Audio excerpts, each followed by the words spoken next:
Why we need government-run, universal, socialized, call it whatever you want, health insurance. Alright, so we all know from basic civics class and just being alive that a lot of essential services are already government-run, universal, socialized, whatever you want to call it.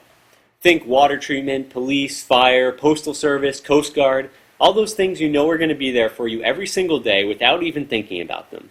We all pay our taxes, and the government uses the money to pay for the things everyone needs just to get by. Now, healthcare is just as essential as any of these services.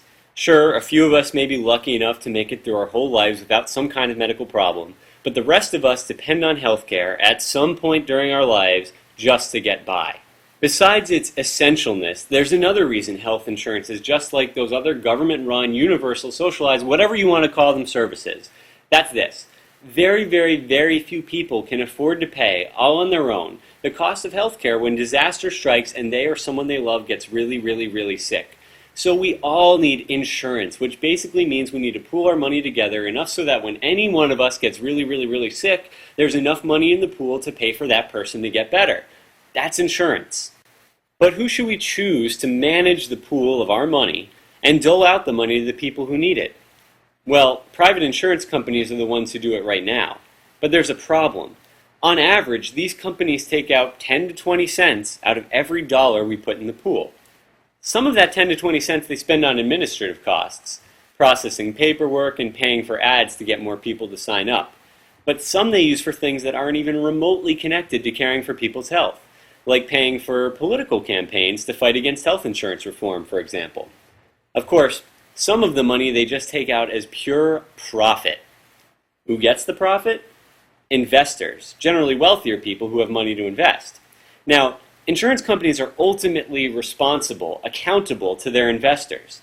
The more profit the executives at insurance companies make, the bigger their bonuses. It turns out that one of the best ways of increasing profit is denying people coverage for their health problems. That's why insurance companies try to do this as much as they think they can get away with it. Which brings us to the biggest reason why we need government-run healthcare.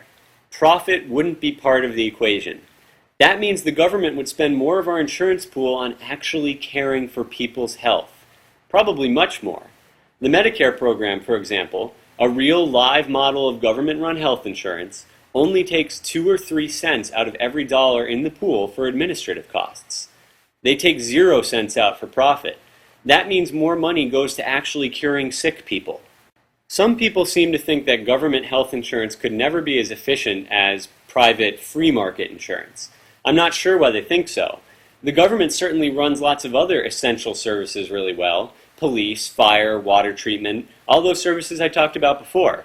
Just imagine if instead of being public, government-run, and free, you had to buy fire insurance like people buy health insurance today. First, you'd have to try to understand a 100-page fire insurance policy with lots of legal terms nobody but fire insurance lawyer specialists can understand.